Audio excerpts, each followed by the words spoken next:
The fluorescent lights hum overhead like dying insects.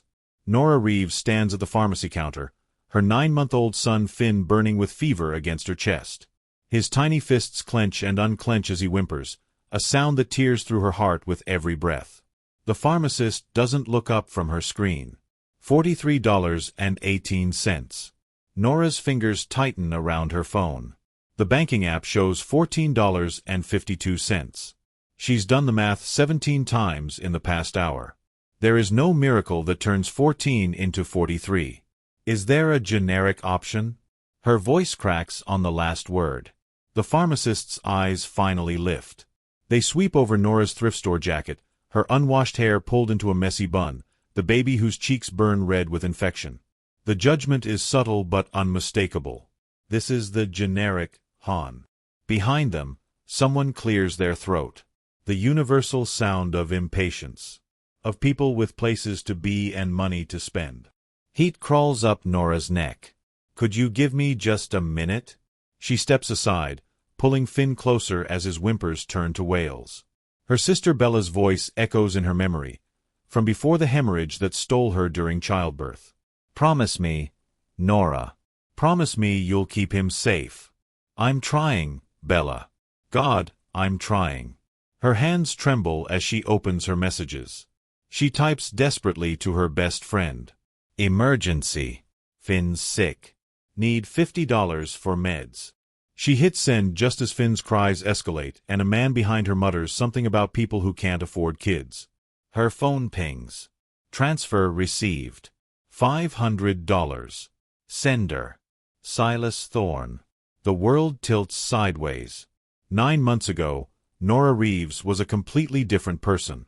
She had dreams that extended beyond survival. She painted canvases in her cramped studio apartment, worked as a graphic designer for a small marketing firm, and visited her pregnant sister Bella every Sunday with flowers and terrible jokes about morning sickness. 9 months ago, she didn't know that a woman could hemorrhage so quickly that even the best doctors couldn't stop it. She didn't know that you could watch your only family die while bringing life into the world. She didn't know that a promise made in a hospital room could reshape your entire existence in the span of a single breath. Promise me you'll take care of him. Promise me, Nora. I promise. And just like that, Nora Reeves became a mother. Not in the way she'd imagined. Not with 9 months of preparation and baby showers and carefully assembled nurseries. But suddenly. Violently. Completely. Finn came home from the hospital 3 days after Bella died. He was so small. So impossibly fragile. And he was hers. The graphic design job didn't survive the first month.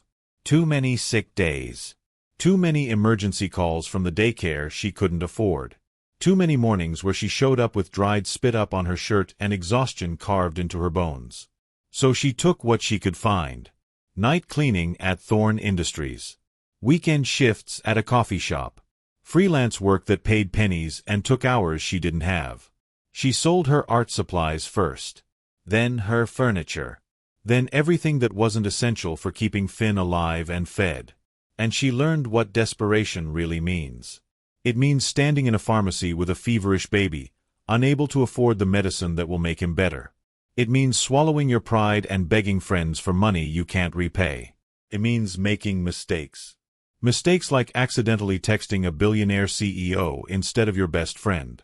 Mistakes that somehow, impossibly, might save you. Nora stares at her phone screen until the words blur. Transfer received. $500. Silas Thorne. The name sits there like an accusation. Like a joke. Like the answer to a prayer she didn't know how to pray. Silas Thorne. CEO of Thorne Industries, the gleaming tech empire that dominates the Seattle skyline with 48 floors of glass and ambition. The man whose corporate offices she cleans every Tuesday and Thursday night for $18 an hour. The man she has never spoken to directly, has only glimpsed from a distance while emptying his trash cans and wiping down his conference tables.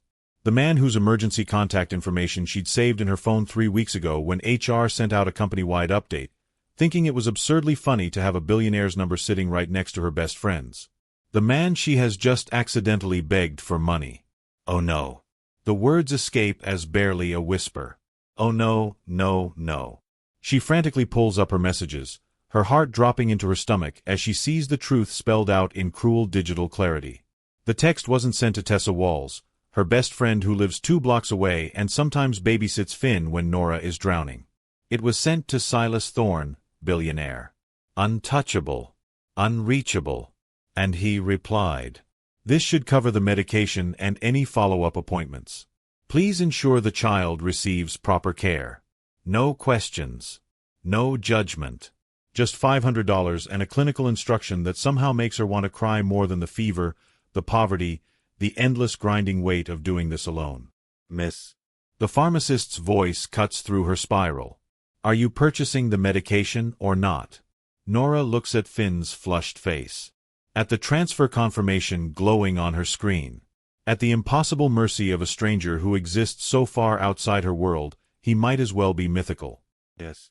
Her voice comes out stronger than she feels. "Yes, I'm purchasing it." She pays with her virtual card, watches the numbers in her account climb to $470.82. More money than she's had in one place since Bella died. More money than she knows how to process. The antibiotic bottle is small. Pink liquid that promises to bring Finn's fever down, to clear the infection raging in his tiny ears, to let him sleep without crying. It feels heavier than it should in her hand. She's halfway to the parking lot when her phone vibrates again. Is the child all right? The question stops her in her tracks. Something about the phrasing. The child. Not your baby. Not your son. Clinical. Distant. As if he's inquiring about a business matter rather than a feverish infant. Her fingers hover over the keyboard. "Yes," she types. Then deletes it. "Thank you," she tries.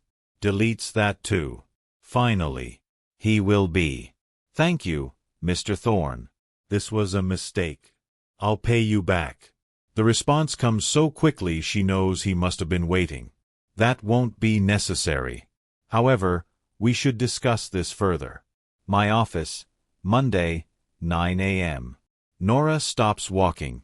Finn is heavy in her arms, the antibiotic bottle clutched in her hand like a talisman. She's being summoned to the billionaire's office. This is either the beginning of something that will change her life, or the end of the only stable income she has. She suspects, with a certainty that settles in her bones like prophecy, that it's both. The weekend passes in a haze of fever and medication and sleepless nights.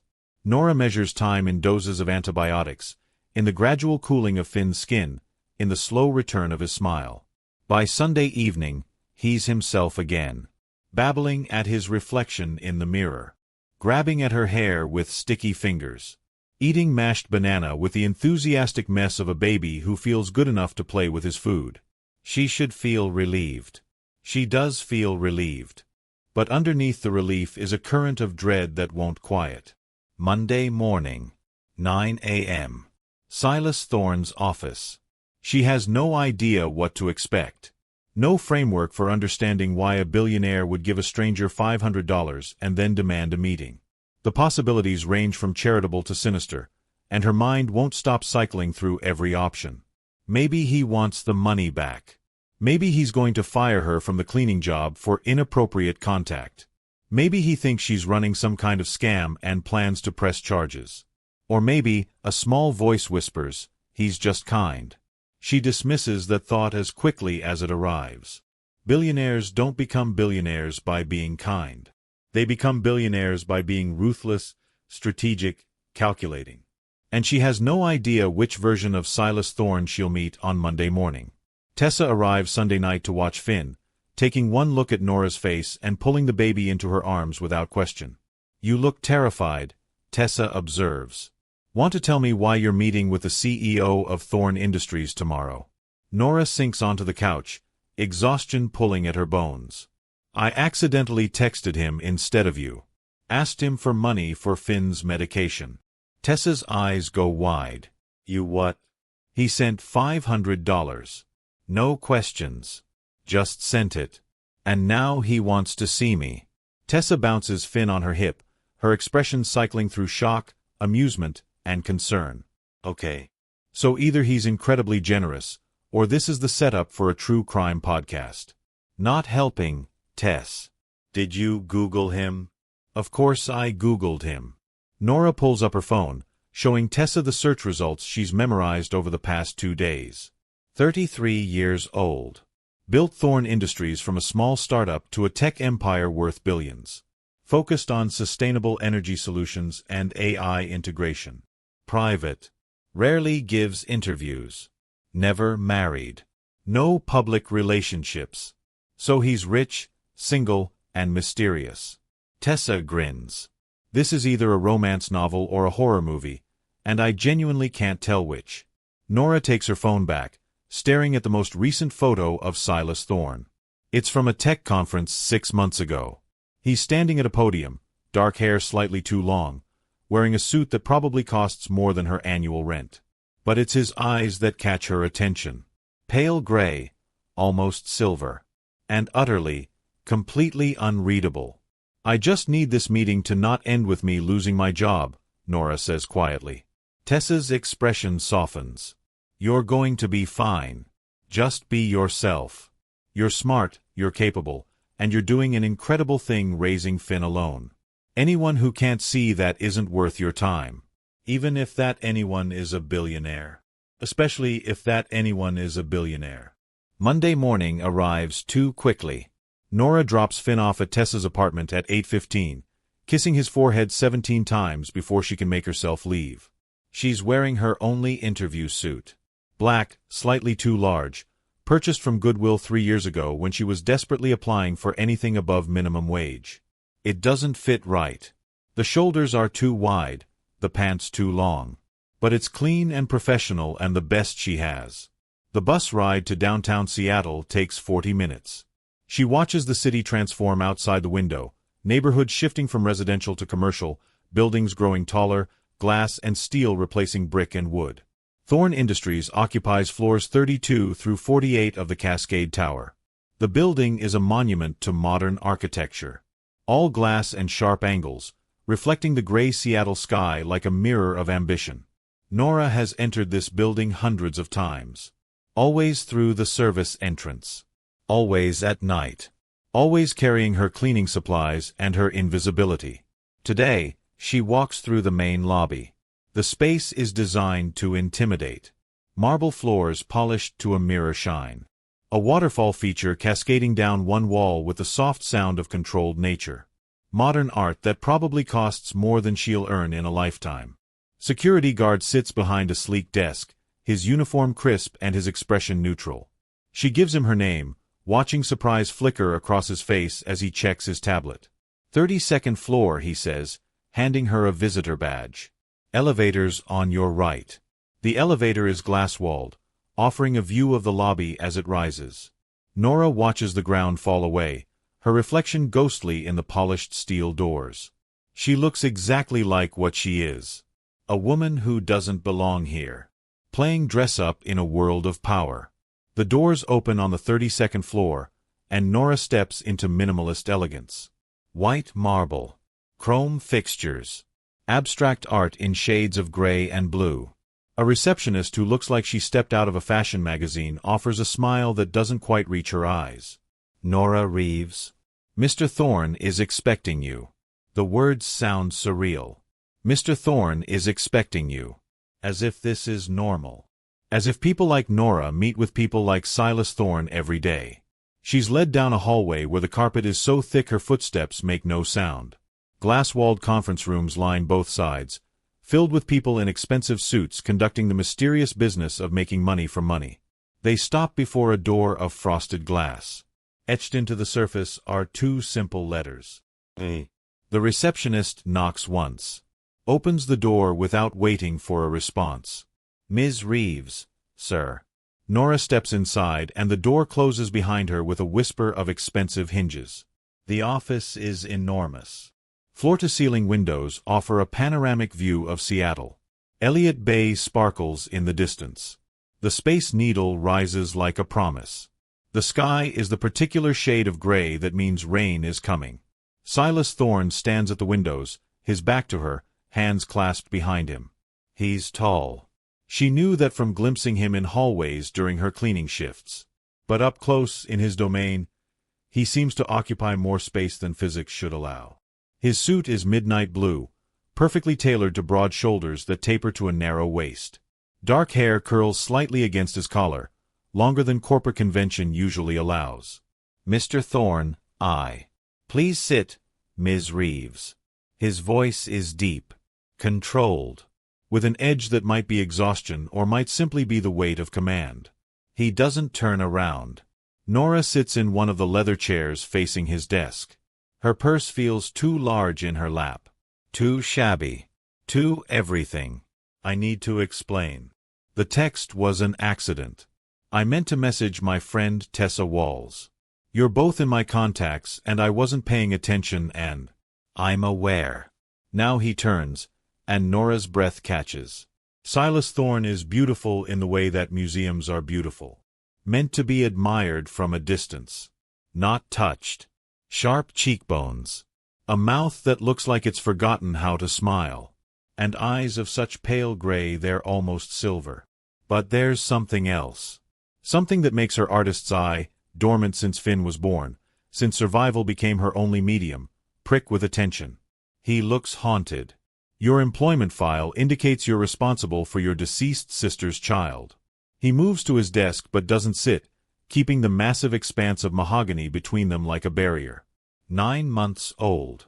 Frequent medical needs. And you're working 3 jobs to manage expenses. Heat floods her cheeks. "You read my file?"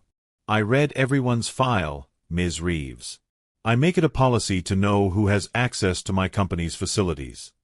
He pauses, those pale eyes fixing on her with unnerving intensity. Particularly after receiving unexpected requests for emergency funds. "I'll pay you back." The words come out quickly, defensive. "It might take a while, but that won't be necessary. Mr. Thorne, I don't accept charity." "It's not charity." For the first time, something almost like emotion flickers across his face. Brief. Quickly controlled. But there. Consider it an investment in a potential employee. Nora blinks. "I already am your employee. As a night cleaner earning $18 an hour with no benefits and no opportunity for advancement." His pale eyes don't leave her face. "I'm offering you a position as my executive assistant. $75,000 annually. Full health insurance. Dental. Vision. Signing bonus of $10,000. The numbers hit her like physical blows.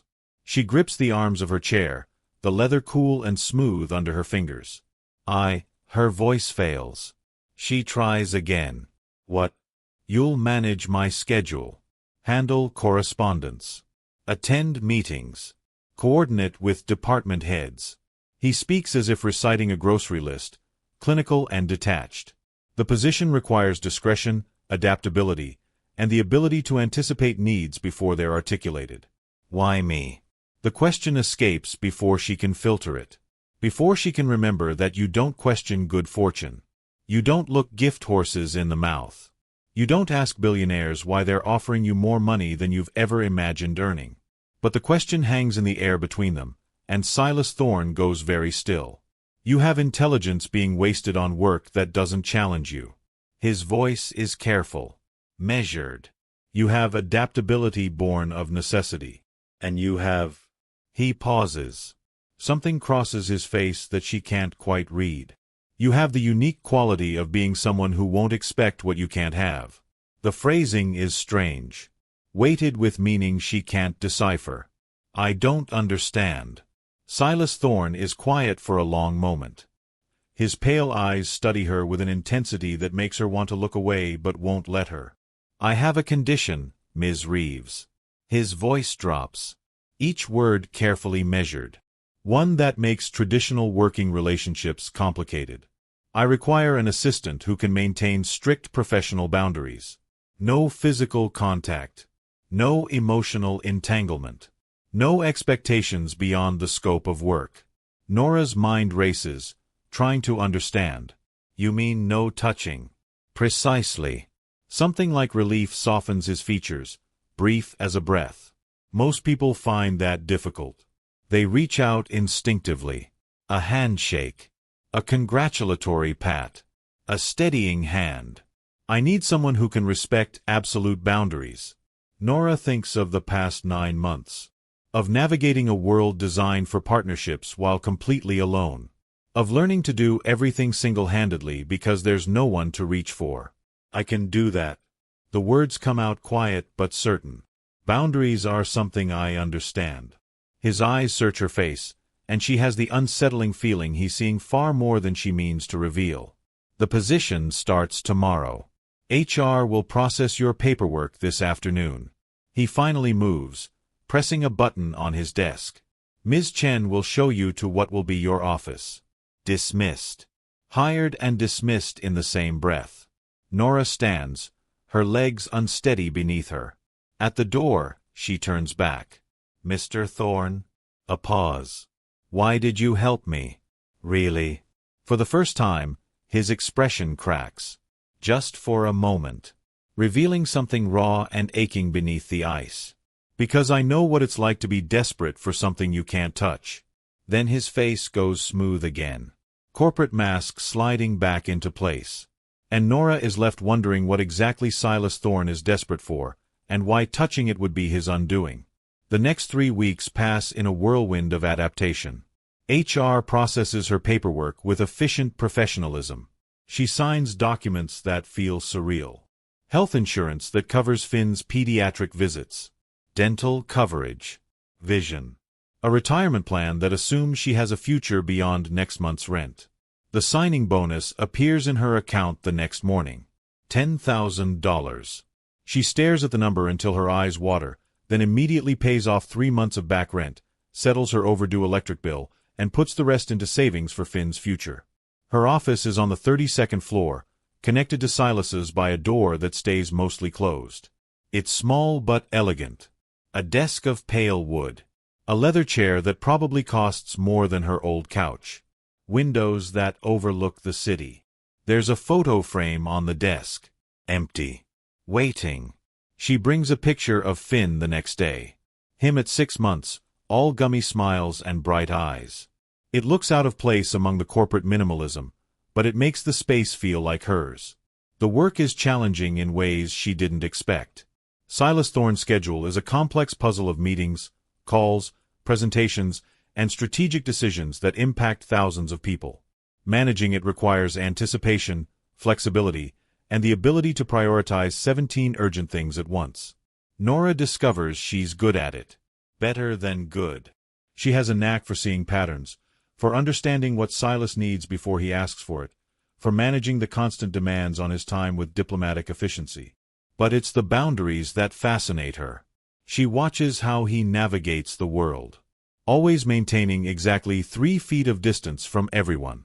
How doors are opened for him, never by him. How he positions himself in meetings to avoid accidental contact. How he's mastered the art of the nod, the gesture, the communication that doesn't require touch. And she watches how people react to him. Some with confusion. Some with offense. Some with the particular cruelty of those who sense vulnerability and want to exploit it. But most with a wariness that borders on fear. Silas Thorne is powerful, brilliant, successful beyond measure, and completely, utterly untouchable. She wonders what that costs him, what it means to move through the world as if everyone around you is made of fire. The first time she sees him smile, it's an accident. She's explaining why the Singapore investors need to reschedule. Something about a typhoon and a hotel mix-up that resulted in the CFO being temporarily relocated to a youth hostel. Apparently Mr. Davidson is currently bunking with 3 backpackers from Oslo who are very enthusiastic about teaching him drinking songs. She looks up from the apologetic email to find Silas's mouth quirking. Not quite a smile, but close. He's requesting we delay the meeting until he can, quote, recover his dignity and possibly his passport. The CFO of Halcyon Industries is learning Norwegian drinking songs in a hostel. Silas repeats the words as if testing their reality. And then it happens. A low chuckle. Brief. Almost rusty. But genuine. The sound transforms his entire face. The severe lines soften. The haunted quality lifts. For just a moment, He looks young, human, touchable. Nora's heart does something complicated in her chest. Should I send flowers or liquor to aid his recovery? The chuckle becomes actual laughter. Short-lived but real. When his pale eyes meet hers, there's something new in them. Warmth, maybe. Or recognition. You're not what I expected, Ms. Reeves. Is that good or bad? I haven't decided yet. But the way he looks at her suggests he's leaning toward good. And that's when Nora realizes she's in trouble of a different kind entirely. Over the following days, something shifts. Silas starts asking her opinion on things that have nothing to do with scheduling. A marketing campaign for a new sustainable battery. An acquisition target in the AI space. The redesign of the employee lounge on the 20th floor. Why do you want my input? She asks after he requests her thoughts on a charity partnership with a local organization supporting single parents. I'm not exactly your target demographic for philanthropic strategy. You see things differently. He says it simply, as if it's obvious. Everyone else tells me what they think I want to hear. You tell me what you actually think. Even when I think you're wrong. Especially then. She starts staying late. Long after her official hours end. Because Silas works until midnight, and someone should make sure he eats something beyond black coffee and determination. She can't cook in his office. But she can order from the Thai place on 4th Street that knows not to include utensils because she's learned he prefers to use chopsticks he keeps in his desk drawer. Another barrier against accidental contact with restaurant silverware touched by strangers. They talk. About everything and nothing. Books. Music. The philosophy behind modern architecture. He tells her about growing up under the weight of expectations. About his father who built Thorne Industries from nothing and expected Silas to make it legendary. Did you want to run the company? The question comes out late one evening. The city glitters below them. Rain streaks the windows in silver rivulets. Silas is quiet for a long moment, his pale eyes distant. I wanted to paint. The admission feels precious in its vulnerability. Portraits, specifically. I was actually quite good. Why did you stop? Because Thorne men don't waste time on frivolity. His voice carries his father's judgment, the words clearly a quote. We build empires, not pretty pictures. Nora thinks of her own abandoned art. The canvases gathering dust since Finn was born. The dreams shelved in favor of survival. Maybe we're both living the wrong lives. Maybe. His eyes hold hers across the 3 feet that always separates them. Or maybe we're just living the only lives we're allowed. The longing in his voice makes something ache in her chest. She goes home that night and pulls out her old sketchbook. The one she hasn't touched in 9 months.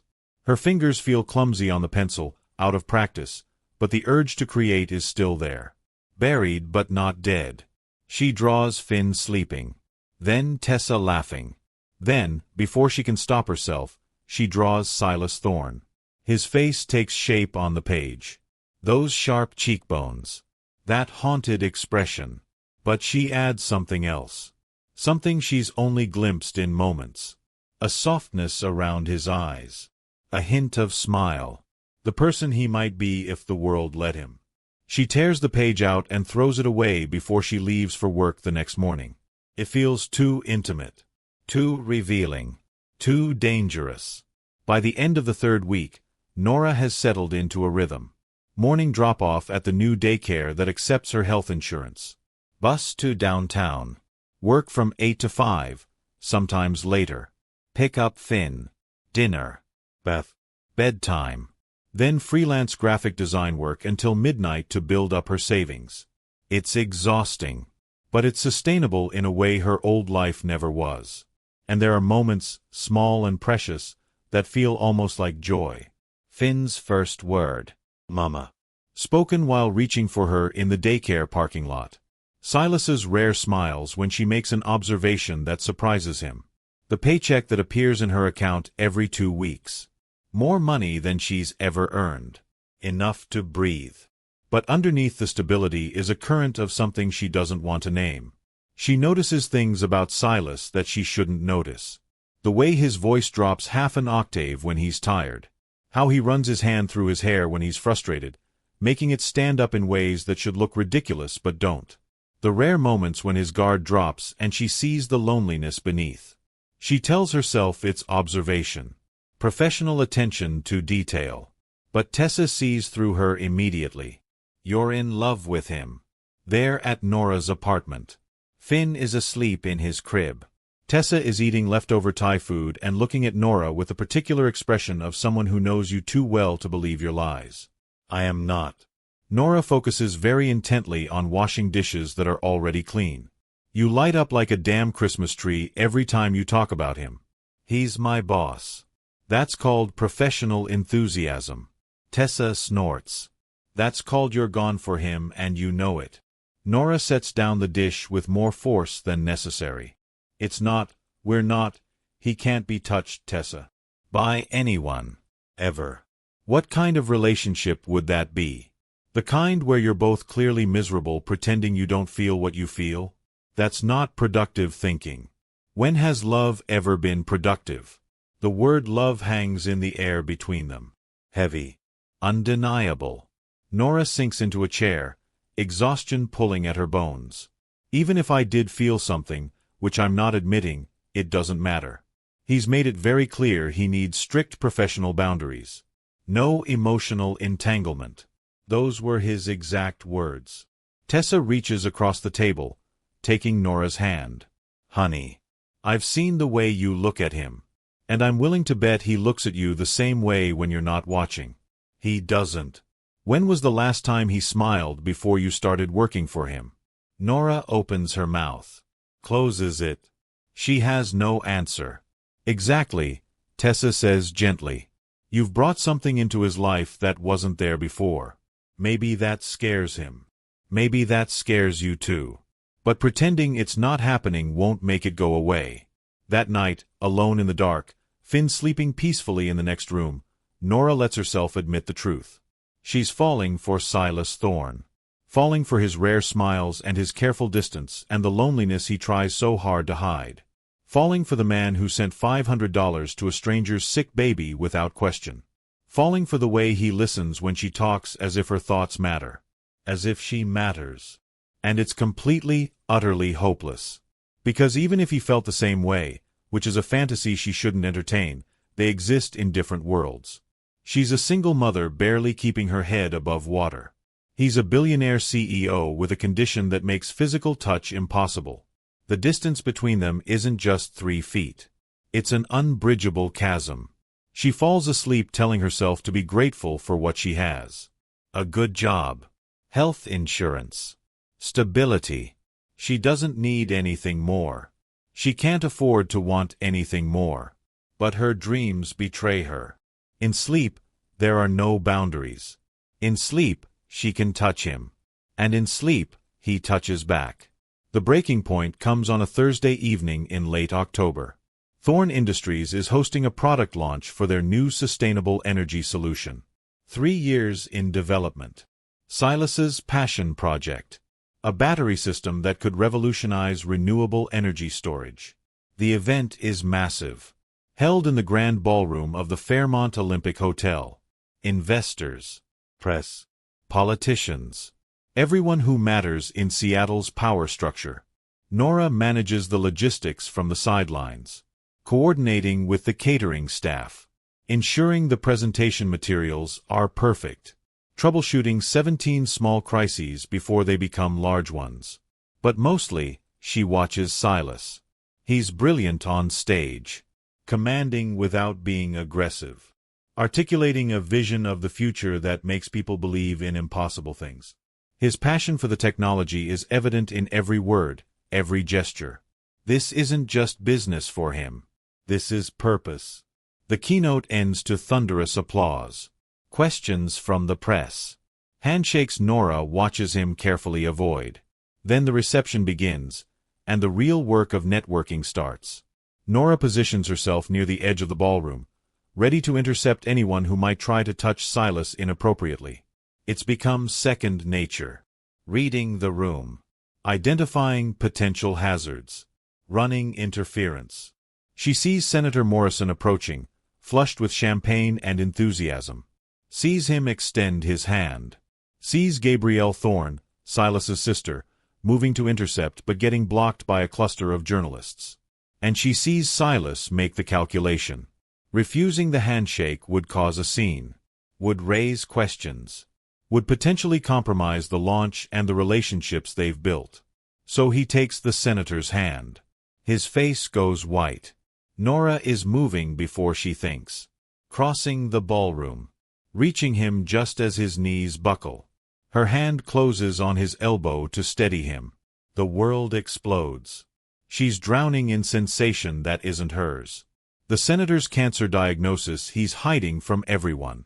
His terror of mortality. His desperate need to leave a legacy. His guilt over the daughter who won't speak to him. The emotions flood through her like water. Overwhelming. Suffocating. But beneath that, something else. Silas's emotions. His exhaustion. His loneliness. His carefully controlled despair. And his feelings for her. Raw. Aching. Desperate. Love tangled with hopelessness. Want sharpened by impossibility. Can't have her. Can't touch her. She's so close and it's agony. I love. Nora gasps, stumbling back. Breaking contact. The emotions cut off like a switch. Silas catches himself on a nearby table, his pale eyes wide with shock. Around them, the crowd is staring. Whispers spreading like wildfire through the ballroom. Excuse us. Gabrielle appears, smooth as silk and dangerous as a blade. She's elegant in cream and gold, her dark hair swept into a severe chignon. But her eyes blaze with something Nora can't quite name. She steers Silas toward a private room, and Nora follows without being invited. The door closes behind them with a soft click. You touched me. Silas leans against the door, breathing hard. His voice is rough. Shaken. I'm sorry. I didn't think. I just saw you falling and you didn't transform. Gabrielle interrupts. She's staring at Nora like she's seeing her for the first time. Her voice is strange. Almost odd. The curse. You should have been overwhelmed. Should have collapsed from the emotional transfer.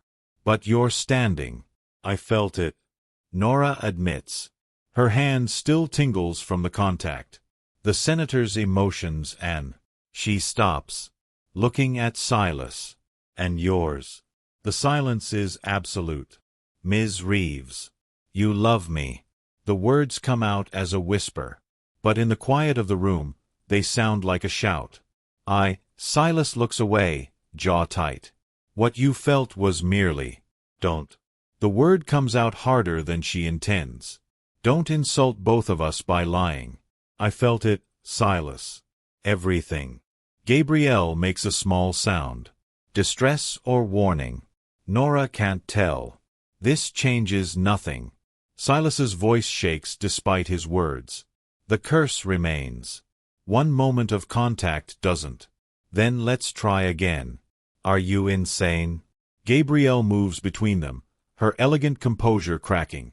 You don't understand what you're asking. The curse isn't just inconvenient. It's torment. Every person's pain. Every dark thought. I know what I'm asking. Nora holds Silas's gaze across the small room. I felt what you felt. All of it. And I'm still here. You felt a fraction. Then let me feel it all. She reaches out her hand. Palm up. An offering. Silas stares at it like it's both salvation and damnation. Nora. Her name is raw in his mouth. You don't know what you're asking of me. 8 years. 8 years of never. I know. Her voice is gentle but certain. But I also know what I felt when we touched. It wasn't one-sided. His pale eyes search her face. Desperate and terrified. If this doesn't work, if you're hurt, I won't be. She doesn't know how she knows this. Only that she does. Some instinct. Some certainty settling in her bones like truth. Slowly. Trembling. Silas reaches out. Their fingers touch. Nora braces for the overwhelming flood from before. But it's different this time. Still intense. She feels his emotions. His memories. 8 years of isolation and longing and carefully controlled hope. The curse that stole his ability to connect. The loneliness that carved itself into his bones. But it doesn't drown her. Instead, it flows through her like music. Achingly beautiful. Heartbreakingly sincere. And beneath it all, a question. Tentative. Terrified. Precious. Can this be real? She threads her fingers through his, answering with her own emotions. With the love she's been trying to deny. With the certainty that this, whatever this is worth the risk. Yes. Real. Air. Yours. Silas makes a sound somewhere between a laugh and a sob. He pulls her closer. And Nora realizes she's crying too. Overwhelmed not by curse but by connection. By the simple miracle of touching the person she loves and being touched in return. I don't understand. Gabrielle's voice is small. Lost. For once, she sounds young instead of fierce. The curse should, why isn't it? Because I love him. Nora says it simply. Her forehead resting against Silas's. I'm not a stranger he's afraid to touch. I'm not someone whose pain he's forced to carry. I'm just me. And he wants this. Wants me. The curse was never about touch itself. She understands it now with sudden clarity. It was about unwanted intimacy. Forced empathy. The violation of boundaries. But this. Freely given. Mutually desired. The curse has no power here. Silas is trembling in her arms. 8 years of isolation cracking apart. And she holds him through it. Gives him the simple human comfort he's been denied. I love you. He whispers against her hair. God. Nora. I love you so much. I know. She pulls back just enough to see his face. To witness the tears tracking down his cheeks. I felt it, remember? His laugh is watery. Joyful. Disbelieving. Then he's kissing her. It's awkward and perfect, and neither of them knows quite how to navigate this after so long denied. But they figure it out together. Mouths learning. Hands exploring. 8 years of touch starvation meeting 9 months of loneliness. When they finally break apart, both breathing hard, Nora is vaguely aware of an audience. Gabrielle is still there. Watching with an expression Nora can't quite read. Fuck. Relief. Something that might be grief for the years lost. This is real. Gabrielle's voice is barely audible. You can actually touch him without triggering the curse? Nora nods. Still holding Silas's hand. Still marveling at the simple miracle of it. I felt the empathic transfer. The senator's emotions. But it didn't overwhelm me. And touching Silas, she looks up at him. There's emotion. Connection. But it's not forced. It's wanted. Silas finishes. His voice rough with wonder. She wants to feel what I feel. And I want to share it with her. Gabrielle sinks into a nearby chair. For the first time since Nora has known her, she looks fragile. 8 years. 8 years we've been trying to break this curse. And the answer was love. Nora says quietly. The answer was love. The week following the product launch feels like living in a different world. Nora wakes up Monday morning to sunlight streaming through her apartment window and the realization that everything has changed. She touches her lips, still feeling the ghost of Silas's kiss. Still marveling at the impossibility that became possible. Her phone buzzes on the nightstand. Good morning. The text is from Silas. Simple. Professional. But there's a second message that makes her heart skip. I miss you already. She types back quickly, fingers trembling slightly. Finn and I will be there by 8. The response is immediate. I'm counting the minutes.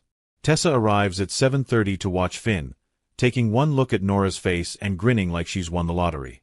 You're glowing. Like actual glowing. What happened? Nora tries to keep her expression neutral. Just a successful product launch. Uh-huh. And I'm the Queen of England. Tessa bounces Finn on her hip. Bill. There's nothing to spill. Your terrible lying skills suggest otherwise. Nora gives up pretending. She sinks onto the couch, pulling Finn into her lap for one more cuddle before she has to leave. We kissed. The words come out in a rush. At the launch event. And the curse didn't work on me. Because I love him and he loves me, and apparently that matters somehow. Tessa's eyes go wide. I'm sorry. Did you just say curse? It's complicated. Most love stories are. Tessa sits beside her. But this one sounds particularly interesting. Start from the beginning and don't leave anything out. So Nora tells her. About Silas's condition. About the empathic curse that makes physical touch unbearable. About Isabelle Rousseau and her grandmother's magic and 8 years of isolation. About touching Silas and feeling his emotions flood through her but not drowning. About the realization that wanted touch, loved touch, doesn't trigger the curse the same way. That's the most romantic and bizarre thing I've ever heard. Tessa wipes at her eyes. I'm not crying. You're crying. We're both crying. They laugh through their tears. Finn looks between them with the solemn confusion of a baby who doesn't understand adult emotions but knows something important is happening. So what happens now? Tessa asks. You two just ride off into the sunset? I don't know. Nora admits. We haven't really talked about what this means. What we are. How this works in the real world. Then I suggest you have that conversation. Tessa stands, pulling Nora to her feet. Go to work. Talk to your billionaire boyfriend. Figure out how to be happy, which you absolutely deserve. Nora kisses Finn's forehead 17 times. Promises Tessa she'll text with updates. And heads out into the Seattle morning with her heart racing and her mind spinning. The elevator ride to the 32nd floor feels longer than usual. When the doors open, Silas is waiting. Not in his office. Not behind his desk. But standing in the hallway outside the elevator. As if he couldn't wait. His pale gray eyes find hers immediately. For a moment, they just stare at each other. Then Silas crosses the space between them in 3 quick strides. Can I? He stops himself. Uncertain. May I touch you? The question is so careful. So vulnerable. Nora's throat tightens with emotion. Yes. He pulls her into his arms. Right there in the hallway. Right where anyone could see. It's unprofessional. Inappropriate. Completely unlike the controlled CEO the world knows. And it's perfect. Nora melts into the embrace. Feeling the solid warmth of him. The way his heart races against her cheek. The way his hands shake slightly as they run through her hair. I was afraid I dreamed it. His voice is rough against her ear. Afraid I'd wake up and you'd still be untouchable. I'm here. She pulls back just enough to see his face. I'm real. This is real. He kisses her then. Soft and sweet and nothing like the desperate collision from Friday night. This is a beginning kiss. A promise kiss. When they break apart, Nora becomes aware of their surroundings. The receptionist is staring. 2 executives from marketing have frozen mid-conversation. Someone drops a folder. We have an audience. She murmurs. Let them watch. Silas doesn't let go of her hand. I've spent 8 years hiding. I'm done hiding. The declaration sends a thrill through her. But reality creeps in around the edges. We should probably talk. About what this means. How we navigate this professionally. Agreed. He finally, reluctantly, releases her hand. My office? They walk down the hallway together. Not touching now. But close enough that she can feel the warmth of him. The pull between them like gravity. His office looks the same. Floor-to-ceiling windows. Expansive desk. The view of Seattle spread out like a promise. But everything feels different. Silas closes the door behind them. Leans against it for a moment as if gathering his thoughts. I need to be honest with you about something. He says finally. I've wanted this. Wanted you. Since the first week you started working here. Nora's breath catches. Really? You made me laugh about Norwegian drinking songs. He moves toward her slowly. No one had made me laugh in years. And then you kept doing it. Making me feel human again. Making me forget that I was supposed to be untouchable. I thought I was imagining it. The connection between us. You weren't. He stops in front of her. Close but not touching. I tried to convince myself it was professional appreciation. That I valued your work ethic and intelligence. But the truth is I was falling for you and I had no idea what to do about it. Why didn't you say anything? Because what could I offer you? He gestures helplessly. A relationship where I could never hold your hand? Never touch you? Never give you the physical affection every person deserves? But you can touch me now. I know. Wonder fills his voice. I still don't fully understand why. But I'm not questioning it. I'm just grateful. Nora reaches out, taking his hand. The contact sends warmth through her. And with it, a whisper of his emotions. Relief. Joy. Disbelief. Love. The empathic connection is still there. She realizes. Just controlled. Manageable.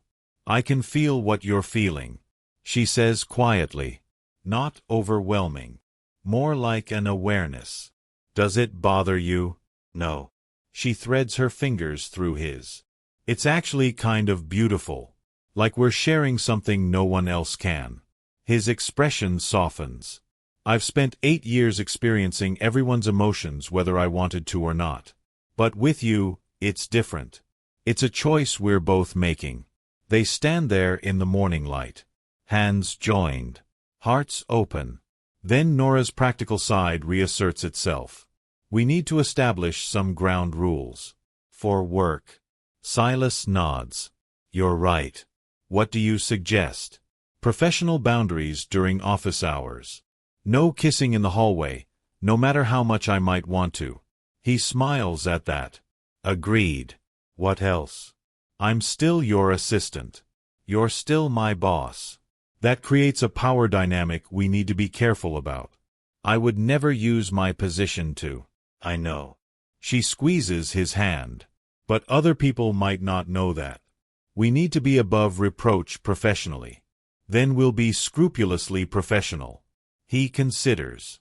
Though I may need to create a new position for you.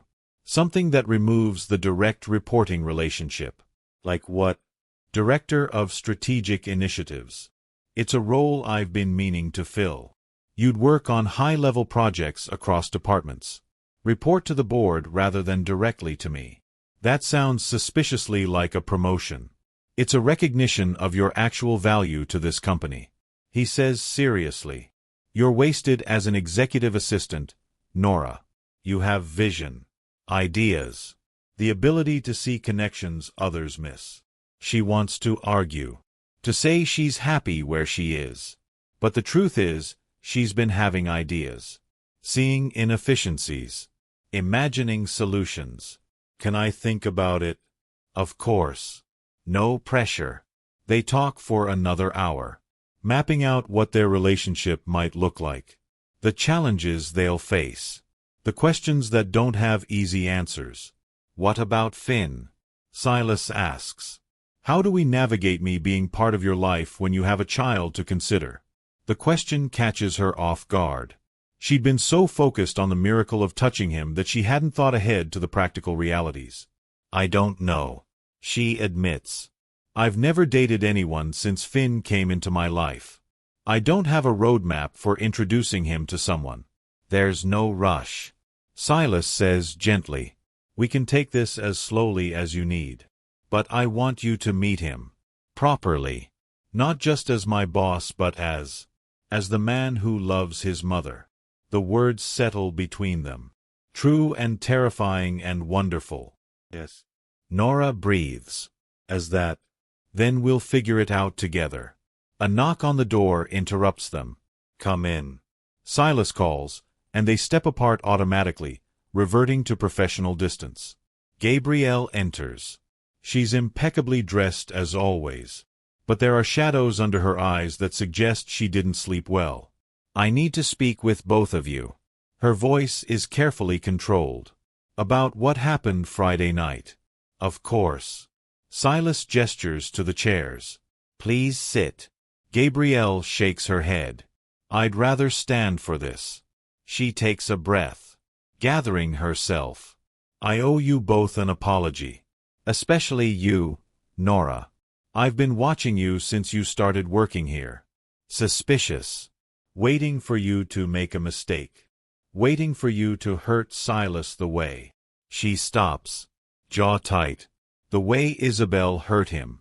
Silas finishes quietly. I know, Gabrielle. You don't know. Gabrielle's composure cracks.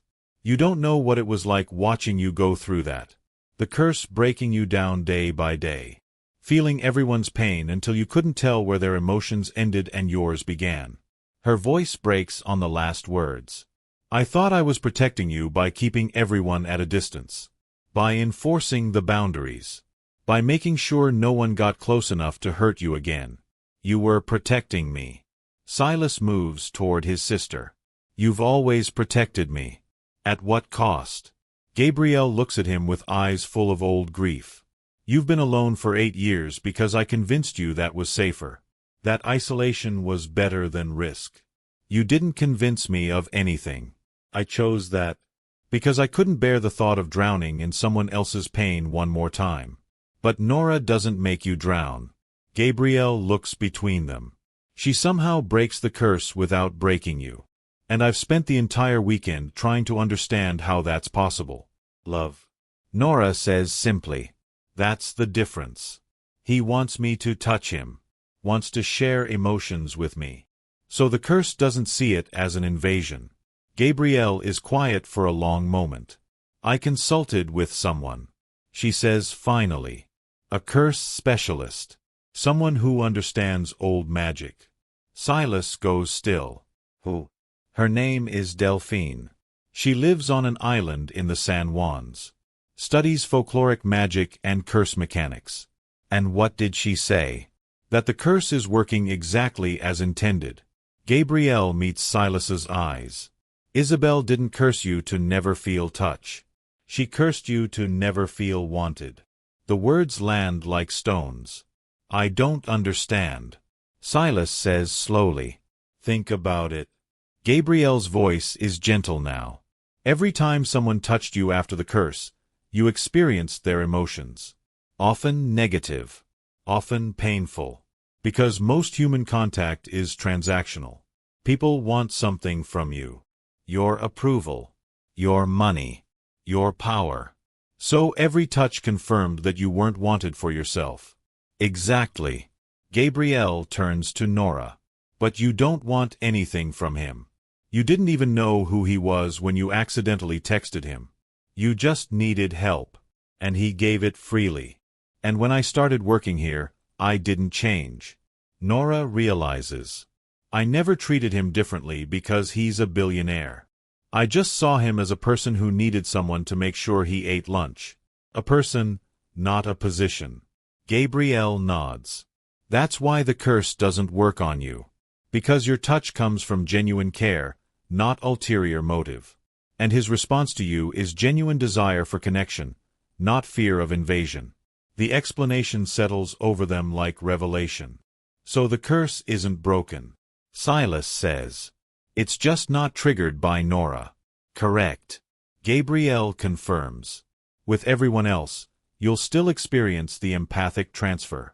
Though Delphine suggested it might be somewhat diminished now that you have an outlet for genuine connection. What does that mean practically? It means you still need to be careful, but you no longer have to be alone. Silas reaches for Nora's hand. She gives it freely. Thank you. He tells his sister. For finding answers. For protecting me all these years. For letting me have this. Gabrielle's eyes glisten. You deserve to be happy, Silas. I've spent so long trying to protect you from pain that I forgot you also deserve joy. She turns to leave, then stops at the door. Nora, Can we talk privately?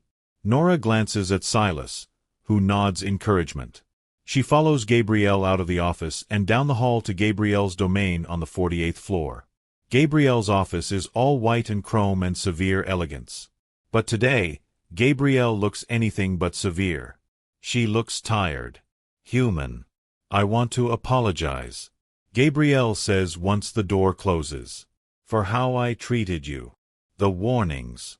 The suspicion. You were protecting your brother. I understand that. Do you? Gabrielle moves to the windows, staring out at the city. Because I'm not sure I understand it myself anymore.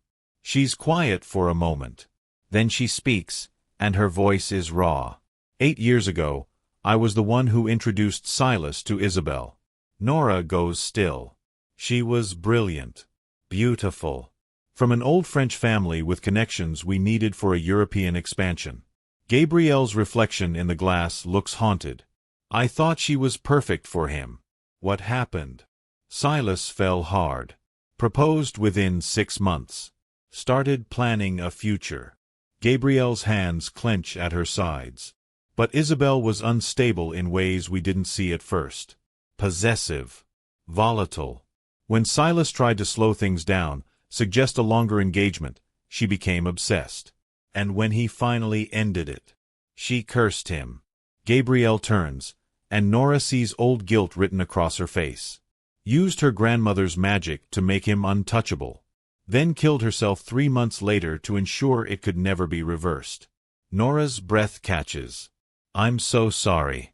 I blamed myself. Gabrielle's voice cracks.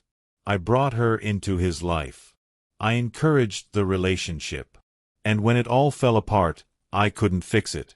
Couldn't protect him from the consequences. It wasn't your fault. Wasn't it? I spent the next 8 years trying to make it right. Trying to find a cure. Trying to keep him safe from anyone who might hurt him again. And in doing so, I kept him isolated. Alone. Gabrielle sinks into her desk chair, suddenly looking exhausted. Then you came along. This woman who made him laugh. Who treated him like a person instead of a god or a monster. And I was terrified. Of what? That you'd break him the way Isabel did. That I'd have to watch him suffer again. That my failure to protect him would be repeated. But I'm not Isabel. I know that now. Gabrielle meets her eyes. I see the way you look at him. Like he's precious. Not because of his money or power, but because of who he is underneath all that. Because he is precious. The simple honesty of it makes Gabrielle smile. Sad and genuine. He's lucky to have you. And I'm grateful you're willing to navigate this complicated situation with him. Nora hesitates, then asks the question that's been nagging at her. Why did you spend 8 years protecting him when you could have been living your own life? Gabrielle's expression shudders. Because that's what family does. But it feels like there's more to it. Like you're carrying guilt that isn't yours to carry. Gabrielle is quiet for so long that Nora thinks she won't answer. Then, quietly, I had someone once. Before Isabel. Before the curse. Someone I loved. What happened? I chose the company over him. Chose duty and responsibility and the family legacy. She looks away. He married someone else. Had the life I was too afraid to choose. Do you regret it? Every day. The confession hangs in the air between them. Maybe it's time to stop living through your brother's happiness and find your own.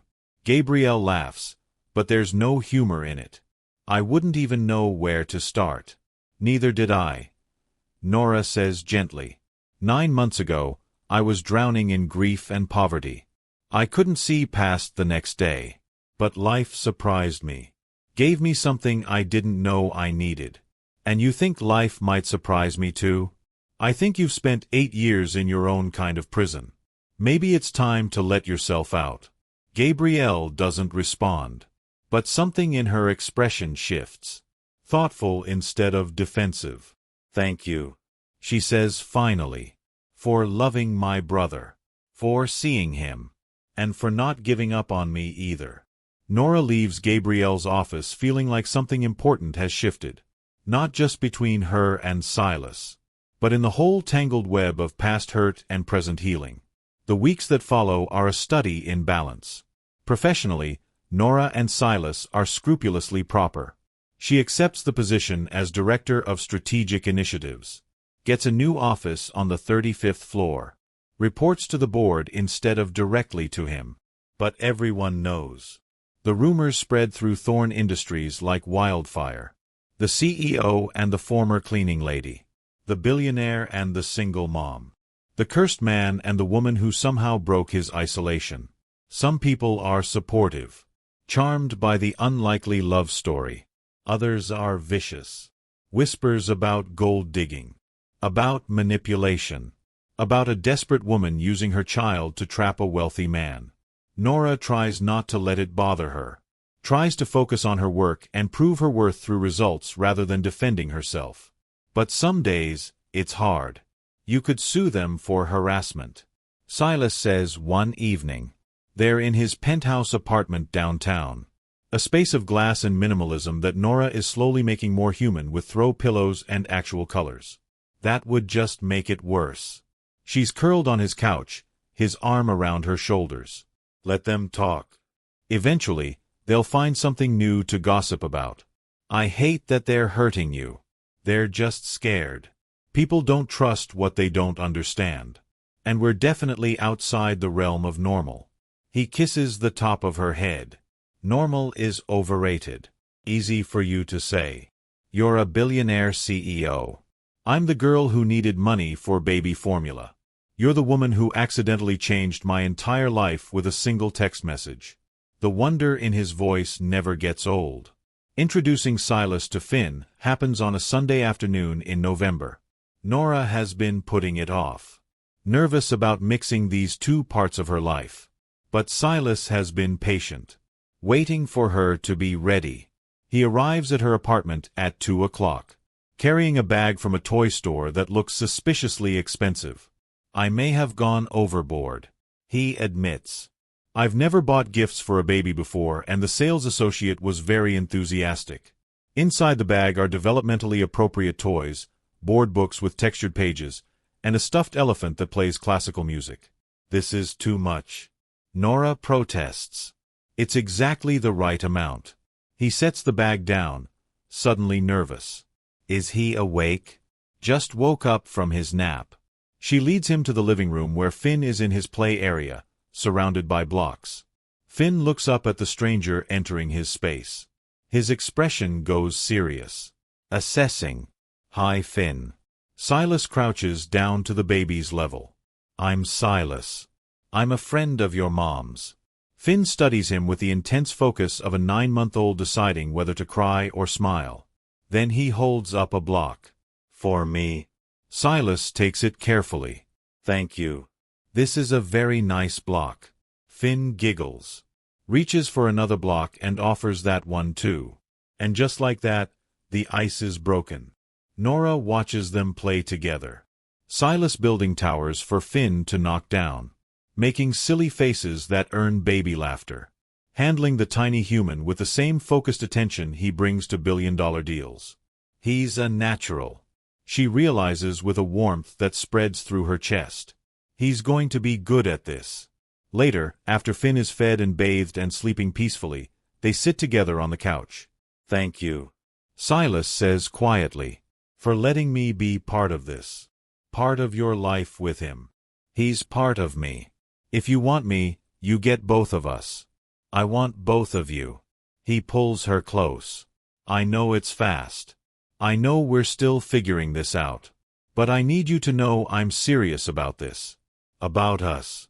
About building a life together. Nora's heart races. Are you saying? I'm saying I love you. I love Finn.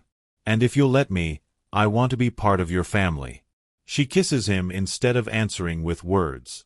Pours all her hope and fear and love into the connection. When they break apart, she whispers against his lips. We're already a family. We just didn't know it yet. December brings challenges neither of them expected. Thorne Industries' biggest competitor launches a hostile takeover attempt. The timing is deliberate, strategic, designed to exploit the perception that Silas is distracted by his personal life. The next 3 weeks are brutal.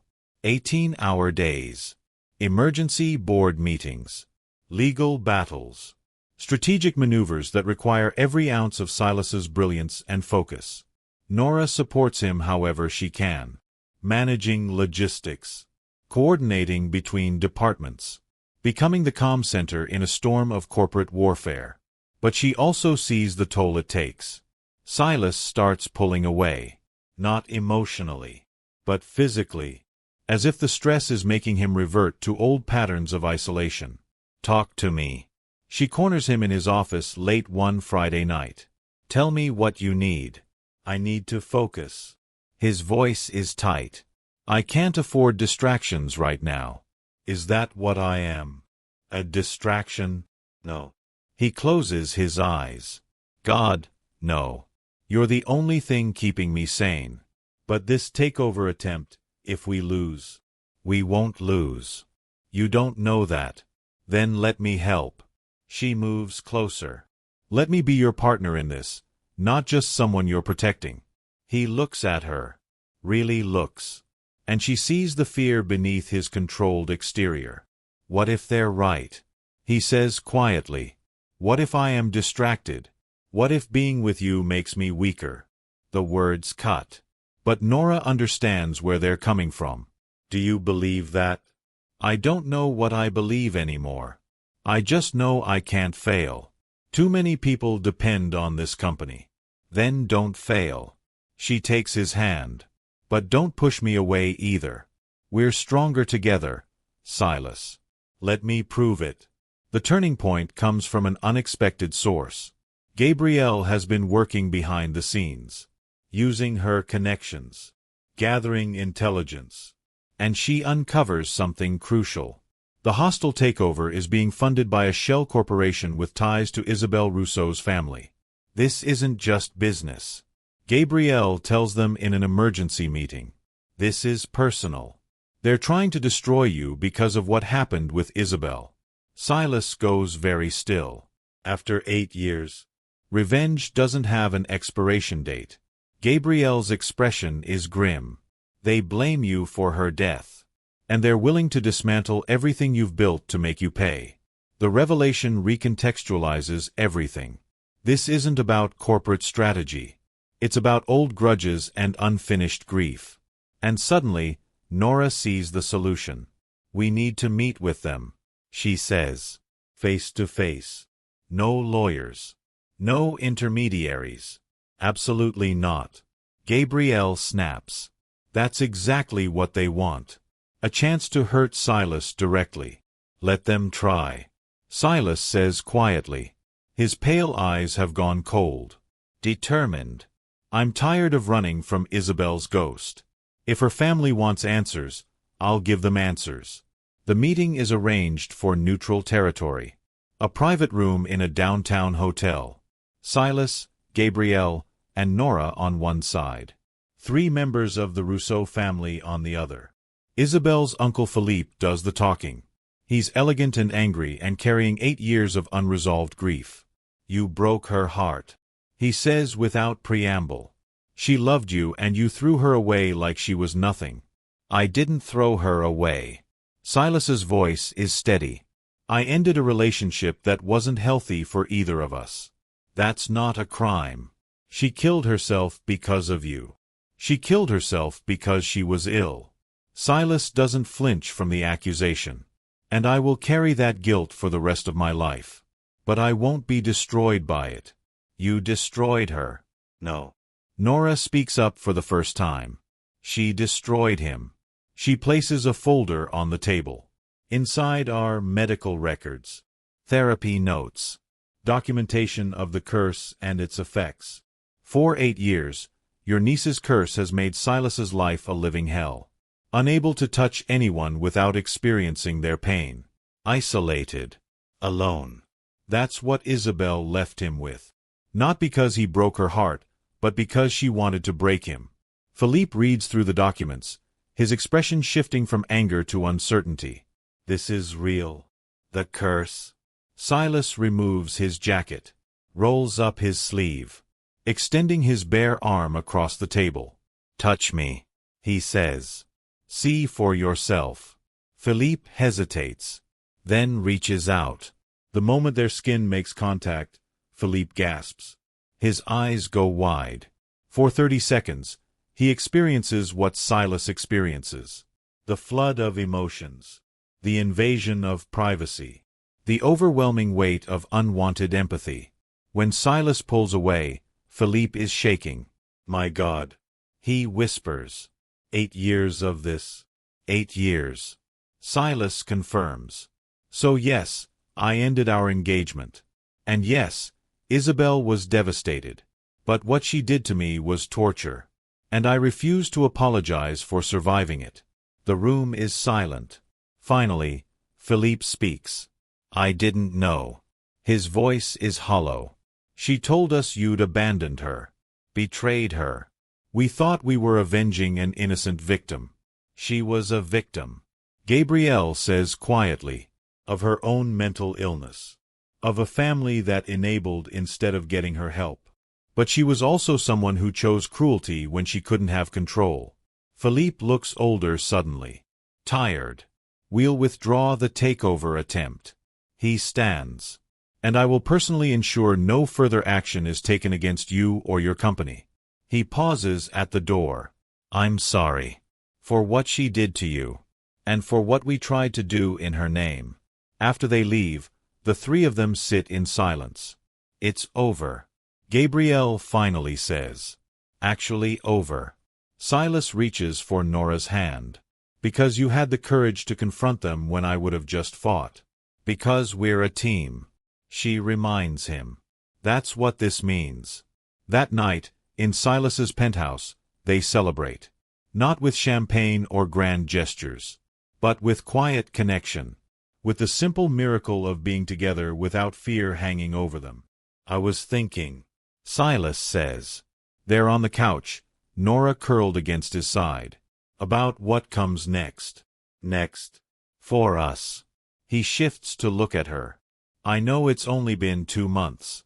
I know we're still figuring things out. But I need you to know this isn't temporary for me. It's not temporary for me either. Move in with me.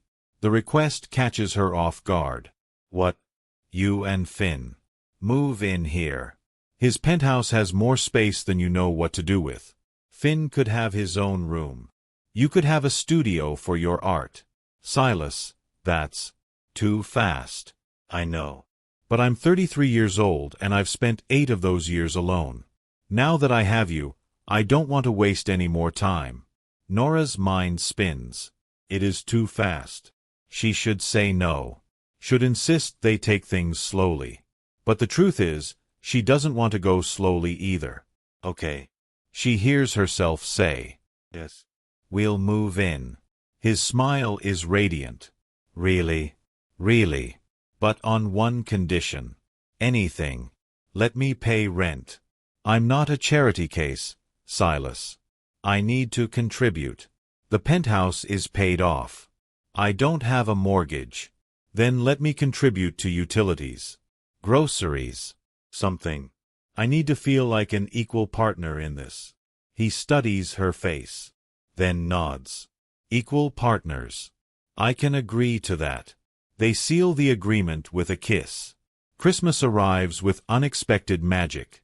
Nora and Finn move into the penthouse the week before the holiday.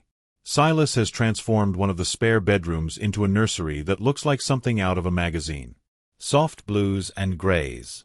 A crib that converts to a toddler bed. Toys organized in a way that suggests he spent hours researching child development. The other spare room is now Nora's art studio. North-facing windows for perfect light. An easel. Canvases. More supplies than she's owned in years. You didn't have to do all this. She says, overwhelmed. I wanted to. He pulls her close. I want you to have space to create again. To be more than just Finn's mom or my partner. To be yourself. That night, after Finn is asleep, Nora stands in her studio and picks up a paintbrush for the first time in almost a year. The canvas stares back at her. Blank. Intimidating. But then she begins to paint. Not anything planned. Just color and emotion and the feeling of being home after a long journey. When Silas finds her hours later, paint in her hair and on her clothes and somehow on her face, she's created something raw and beautiful. It's us, she explains. The painting shows two figures, separate but connected, reaching across space. It's perfect. He kisses the paint off her nose. You're perfect. Christmas morning is chaos in the best way. Finn tears into wrapping paper with enthusiastic destruction. Gabrielle joins them for brunch, looking more relaxed than Nora has ever seen her. They eat too much and laugh too loud and take approximately 1,000 photos. This is what family is supposed to feel like, Gabrielle says quietly, watching Silas build an elaborate block tower with Finn. You're part of this family too, Nora reminds her. I'm learning to believe that. Later, when Gabrielle has left and Finn is napping, Silas presents Nora with one more gift. It's small, wrapped in silver paper. Inside is a key. To the penthouse? Nora asks, confused. I already have a key. Not to the penthouse. He's nervous. She can feel it through their connection. To a building in Pioneer Square. 3 floors. Currently empty. She stares at the key, not understanding. I know you've been having ideas about sustainable community programs, support for single parents, combining art therapy with practical resources. I mentioned that once. In passing. You mentioned it 17 times. Actually. He smiles. Always late at night when you're tired and your filter is down. And every time, your whole face lights up. So I bought a building. You what? It's yours. If you want it. To create whatever you've been imagining. I'll fund the startup costs. You provide the vision. Nora can't breathe. Can't process the magnitude of what he's offering. Silas. This is too much. It's not enough. He takes her hands. You've given me my life back, Nora. Let me give you the means to change other lives. She looks at the key. At this man who sees her more clearly than anyone ever has. Who believes in dreams she barely dared to voice. Okay. She whispers. Yes. Let's do this. They kiss as snow begins to fall outside the windows. Soft and gentle. Covering the city in quiet possibility. The new year brings new beginnings. Nora throws herself into developing her community center. She hires staff, designs programs, partners with local organizations, creates a space where single parents can find resources, support, and community. She names it Bella's Place, after her sister, after the woman whose death brought Finn into her life and set everything else in motion. The grand opening in March is emotional and perfect. Silas cuts the ribbon. Finn toddles around charming everyone. Tessa ugly cries in the corner. And Nora feels her sister's presence in every corner of the space. This is what you wanted, she thinks. For me to find purpose beyond survival. To build something meaningful. Thank you for Finn. Thank you for forcing me to become someone who could do this. In April, Gabrielle makes an announcement that shocks everyone. She's stepping back from her position as COO. Not leaving the company, but reducing her hours. Pursuing her own interests. What interests? Silas asks, concerned. I'm going back to school, she says. Getting my PhD in organizational psychology. Something I wanted to do before I convinced myself the company needed me more. The company will be fine, Silas assures her. More than fine.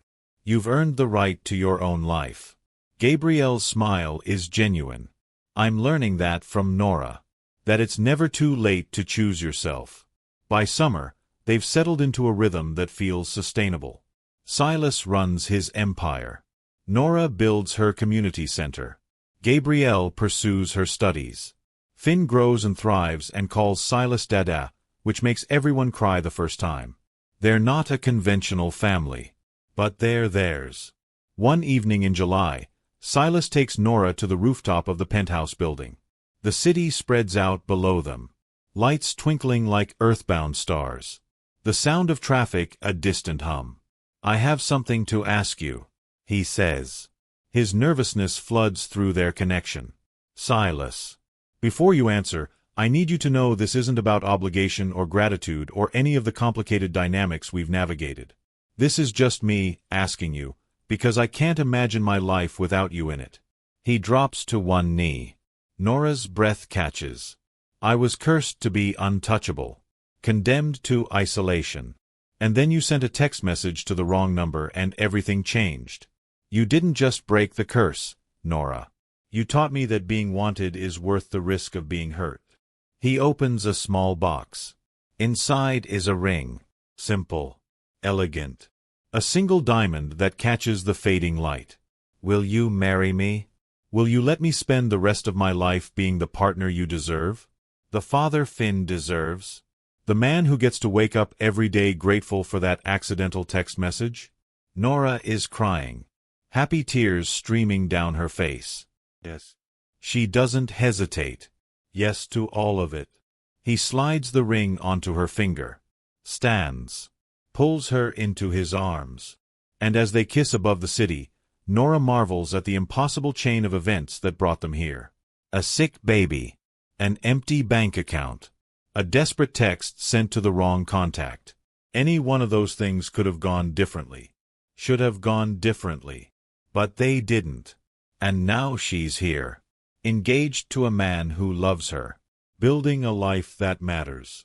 Raising a son who will never know the poverty and fear she knew. Sometimes the wrong number is exactly the right call. Sometimes desperation is the catalyst for transformation. Sometimes the void reaches back with exactly what you didn't know you needed. The wedding takes place in September. Small and intimate. Just family and close friends.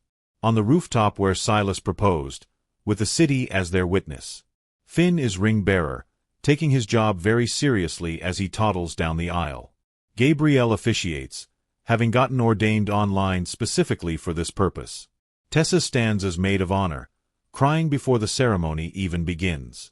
When Silas sees Nora in her simple white dress, the emotions that flood through their connection are almost overwhelming. Joy, wonder, love, gratitude, hope.